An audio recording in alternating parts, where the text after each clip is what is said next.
welcome back to episode 16 of the StackCast. We've taken a couple weeks off here, but we are back today with Todd Lewis of Epic Cash. Why don't you go ahead and introduce yourself, Todd? I'm Todd. I'm a longstanding engineer on the project. I've been involved with coding since the beginning, and my day job is I'm a senior engineer at Brickboat, which does software development for clients from. All right, awesome. And then how exactly long now have you been involved with Epic Cash? Our team built the first version of Epic Cash, so we've been involved since before the beginning. Okay, so quite a while now then. Yeah, 4 years, 4 or 5.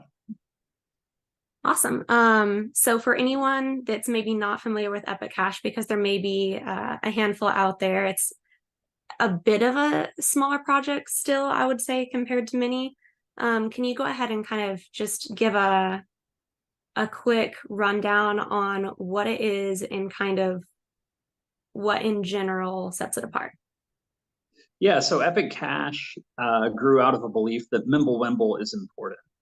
And Mimblewimble is, to my mind, the biggest innovation in crypto since Bitcoin, and addresses the one major problem that actually is acknowledged in the Bitcoin white paper in 2009, which is that transactions aren't private, and as a result, the coins aren't fungible.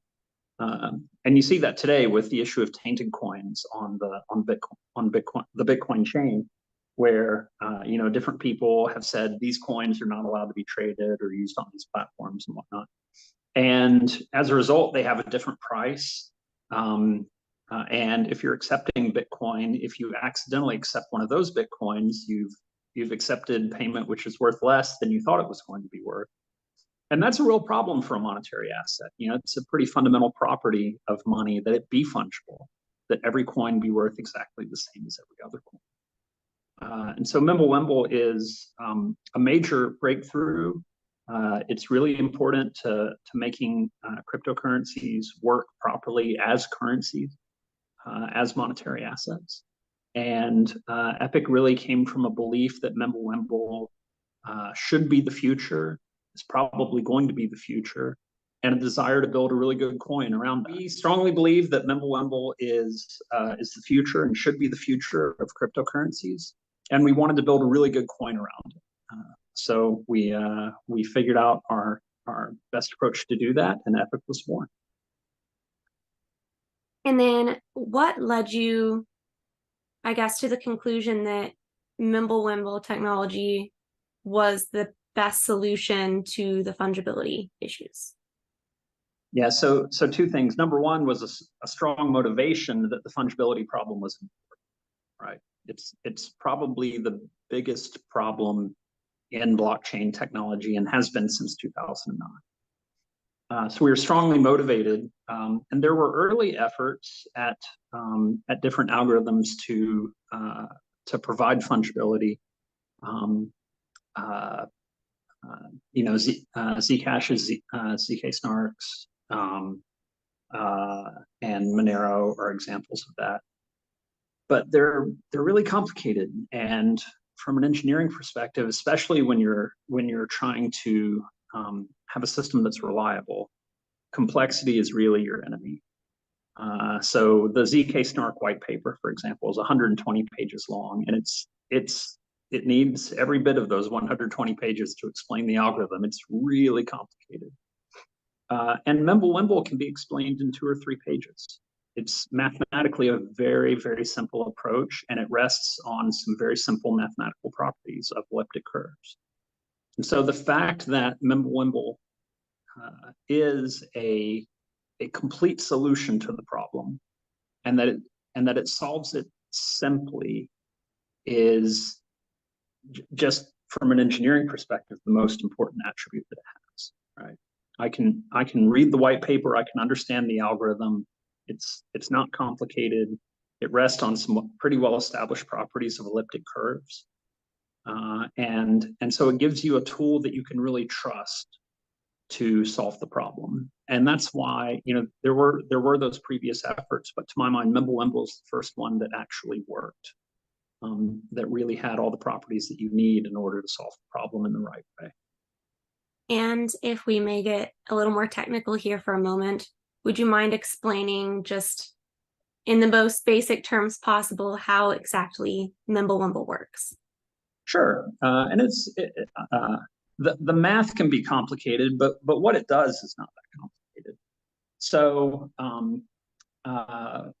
Epic is a pretty normal blockchain cryptocurrency. So you have in your wallet you have a certain number of coins, which you either created through mining or were transferred to you at one point, and you want to spend those by transferring them to someone else. So when you have a transaction, you have coins coming in and you have coins coming out, and only the current owner of the coin can authorize that.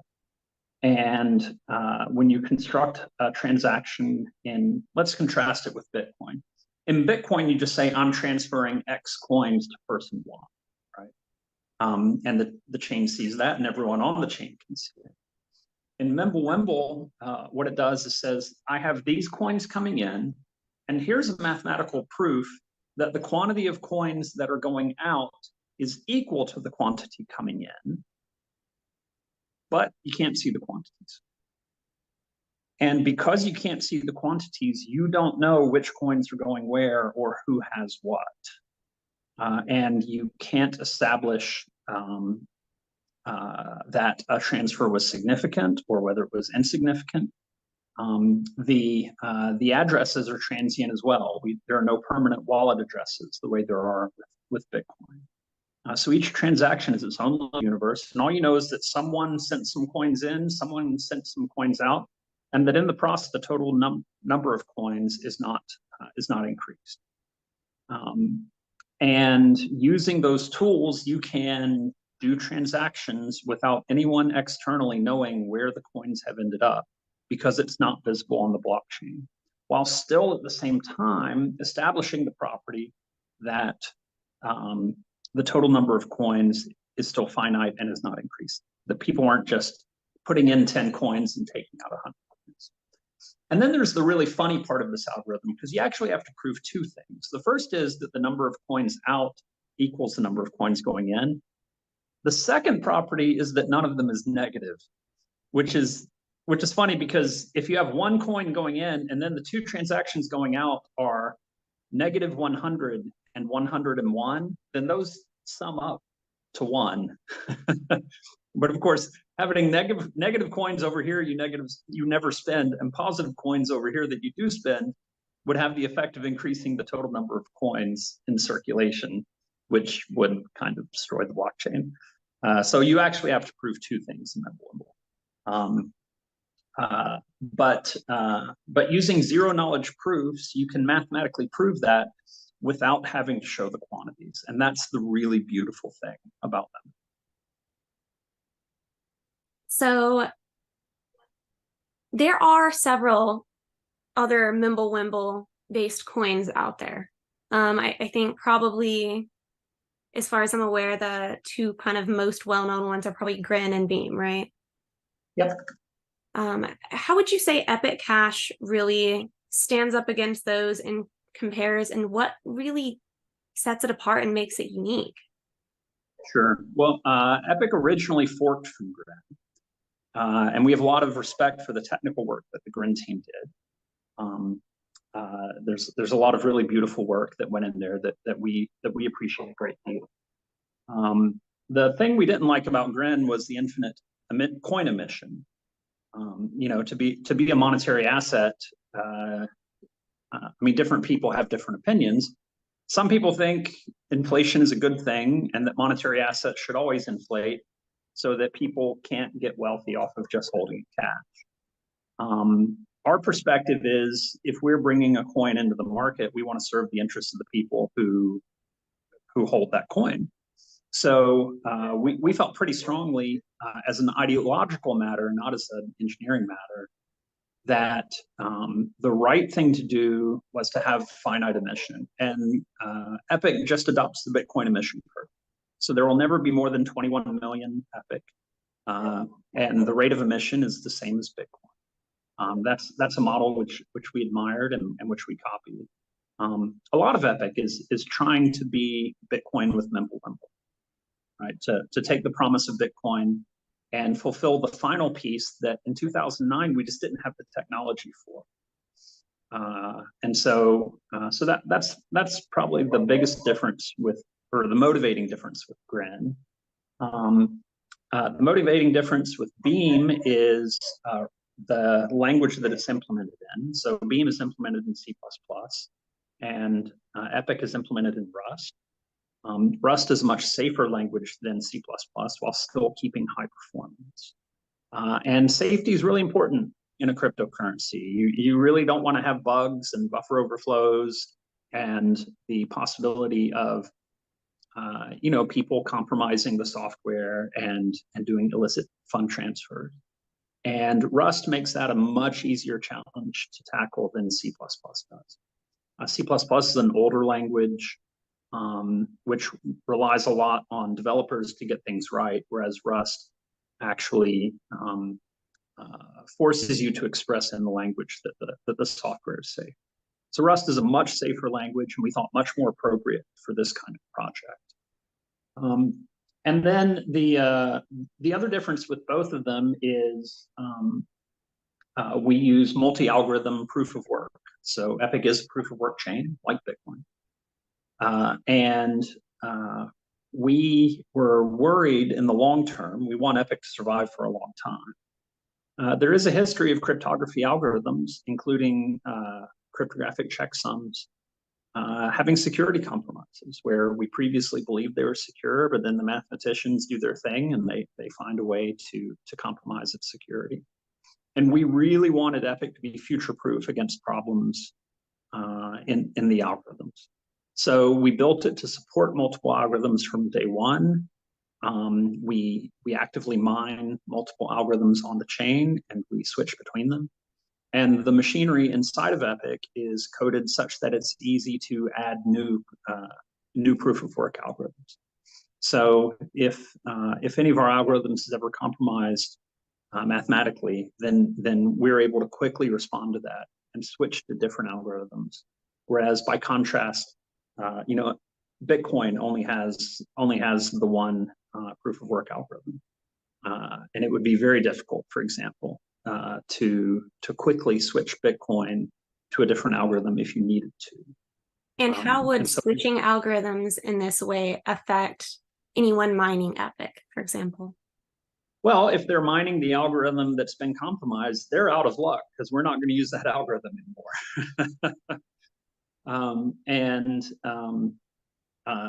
That's pretty fundamental. You just can't continue to use an algorithm which has been compromised. Of course. And I think everyone would understand that. But you can switch to the other algorithms, right? And the fact that we have the multiple algorithms also has the nice effect that it makes the coin more accessible for mining to different kinds of people.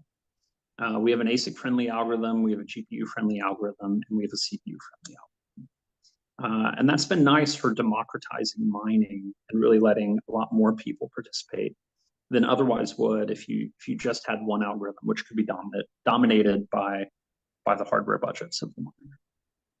Of course. Let's see, this is gonna jump topic just a little bit, but it's something that I thought of while you were speaking, and I wanted to make sure I get out here.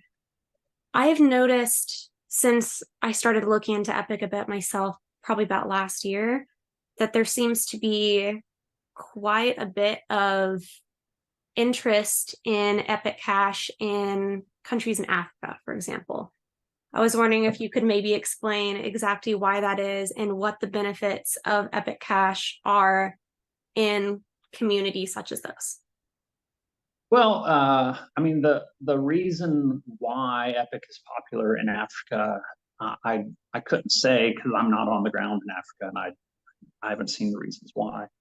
I do think it makes a lot of sense for people in traditionally unbanked communities to pay attention to cryptocurrencies. And if you're looking at cryptocurrencies recently, then I think Epic does make a lot of sense.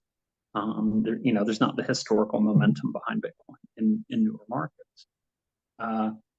The great tragedy to me of the fiat banking system is that you have a government enforced oligopoly, and they extract their profits out of wealthy populations, but then they just don't serve less wealthy populations. And to me, one of the great promises of cryptocurrency is extending the monetary revolution to the parts of the world which don't really have effective money, and opening the doors to global trade for the people who need it most. Trade, not charity, is the best way to lift people out of poverty. And fungible international money is the right way to do that. So I for one, am really happy that we're seeing a lot of uptake in Africa. I think it's a market. I thought it was a very interesting thing that stood out to me that I haven't seen with every project that I've looked into. Yeah, I think we have the possibility of really doing a lot of good, and we certainly try on the engineering team to build machinery to help that to happen. One thing that I wanted to go ahead and ask about that has come up a lot from my experience in Telegram groups and spaces like this online, is the issue around the kind of back and forth nature of transactions on Mimblewimble.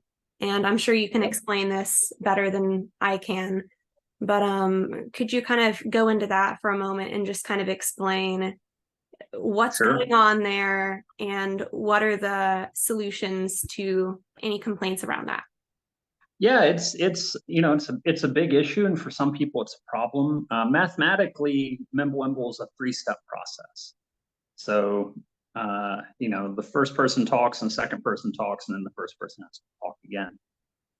And this is more complicated than the normal transaction protocols. And the typical way we deal with this is by having the parties be online and exchange messages back and forth. And then you have to open ports in your firewall or your router, and it creates issues there. The other way we do it is by exchanging messages as files, and then you can hook it up to Telegram or hook it up to WhatsApp, and exchange the messages that way. And that's a good approach in some environments. But the fundamental fact remains for now that Mimblewimble is a 3-step process. And so you have to find some kind of way to get the messages back and forth between the sender and the receiver in order to construct the mathematical proof, which is at the core of what Mimblewimble does. So we're doing 2 things about this. The first is continuing to try to support wallet makers in being flexible in how they exchange the messages back and forth. And trying to drive innovation in the user experience to make that an easier process. But then the other one is there's a lot of for that. We do. Epic Box is a workaround. Like I said, integrating with different messaging platforms is another way that you can do it. I joke sometimes about having carrier pigeon support. So that's one thing we can do, and that does make a marginal improvement. Often there are ways that you can get it to work really nicely for you. It's very dependent on the context and how the user's making use of the software, what device they're on, what their network environment is, etc. But the other aspect is there's a lot of cryptographic investigation going on into trying to create a version of Mimblewimble which does not require the 3 steps. And people have done very interesting prototypes in this direction, proof of concepts that make me very hopeful that we can get it down to 2 steps or 1 step. But they're not advanced enough yet that we really know them to be secure to the level that we know Mimblewimble to be secure. So we're actively watching them with a lot of attention, but we're not going to switch to it until we know that it's safe. Of course. Right? But I do think the future is hopeful in terms of making Mimblewimble easier to work with and requiring fewer message exchanges back and forth. And in the meantime, we'll just continue to try to improve the user experience and solve those problems for users as best we can, depending on how they're using the software.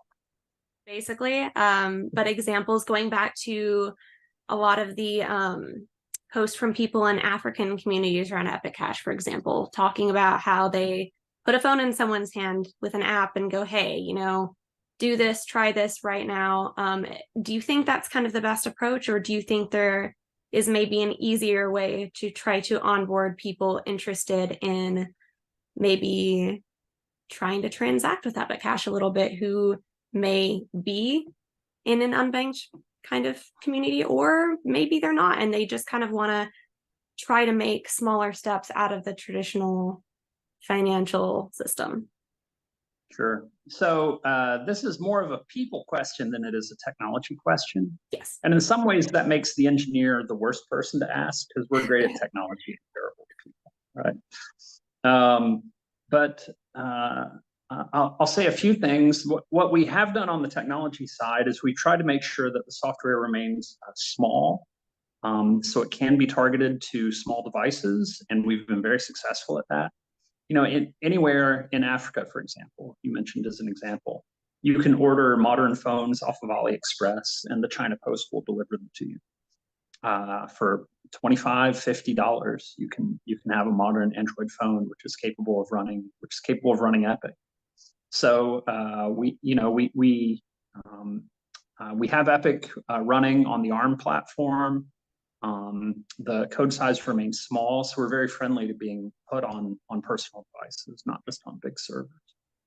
But then, as far as how to get people to be aware of it and to take it and actually use it, I'm not an expert on it, but I do think that our community outreach in Epic has been very successful at finding lots of communities who have a need for digital money, and finding ways to reach out to them and connect with them in ways that work. And I admire this work from afar because it's not what I'm good at.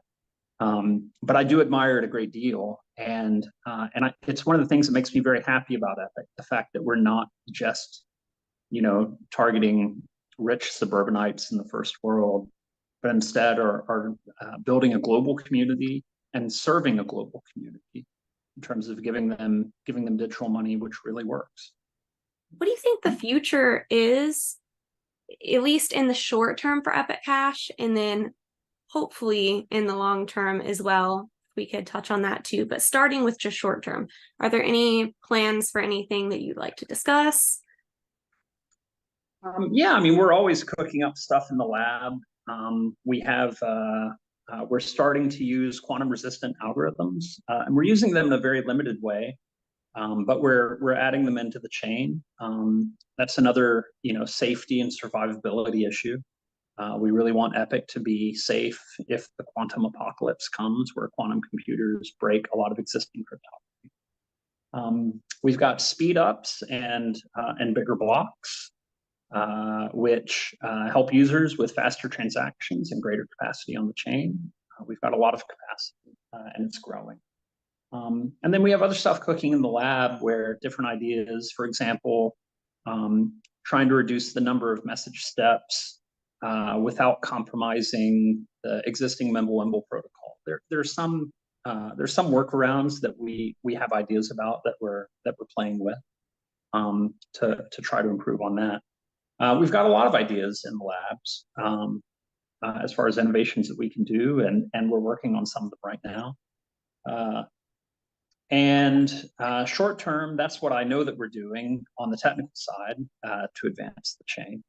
Longer term, if there is a cryptographic breakthrough in how Mimblewimble works, then I really expect Epic to be right at the front of adopting, because we are determined to. I mean, our whole mission is to take Mimblewimble and turn it into actual useful. So and I think the future is very hopeful in that. I think Epic's going to be around for a long time, because we put more attention than almost any other chain into being long-term survivable. The cryptographic compromises are not as dangerous to us as they are to other chains, because we've designed for them and we've built to be robust against them.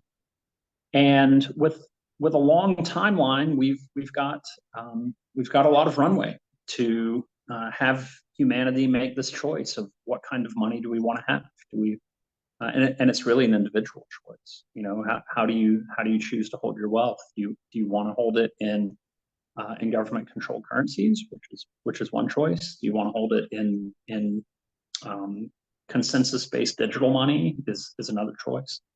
And philosophically, we're just trying to grow the set of choices and make our choice as good as we can.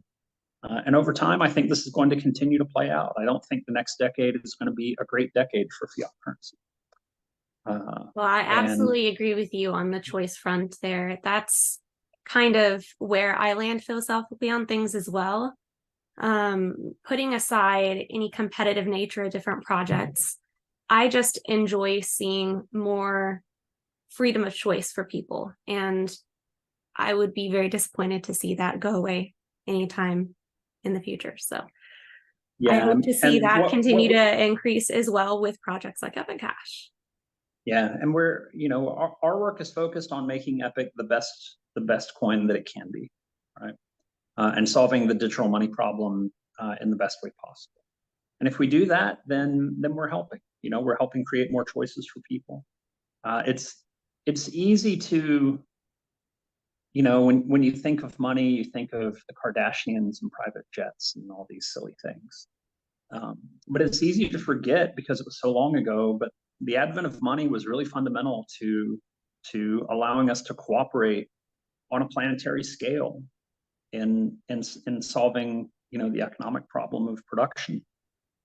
It's money that allows us to, you know, be on different continents and still trade and cooperate in doing work and solving problems for people. And so money is a really important problem for society. You know, it's really important to have good solutions.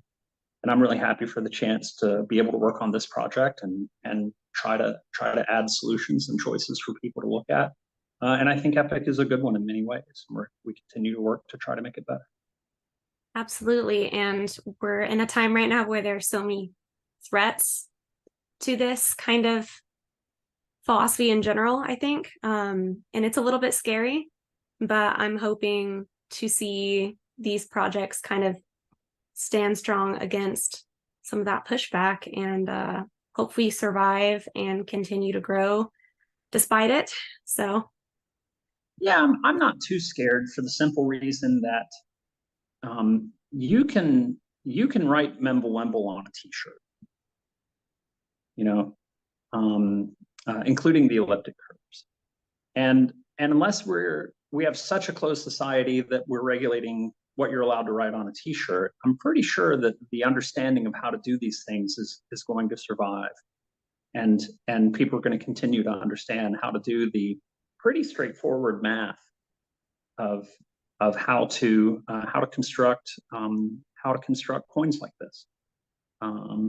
So I'm not very worried about you know, people disliking what we're doing or making it illegal or impossible or whatnot, because it's a very small genie and it's very, very hard to catch it and put it back in the bottle. Exactly. It's very hard to have the ability given to people, or I mean, I guess allowed, unfortunately, would be the way to put it.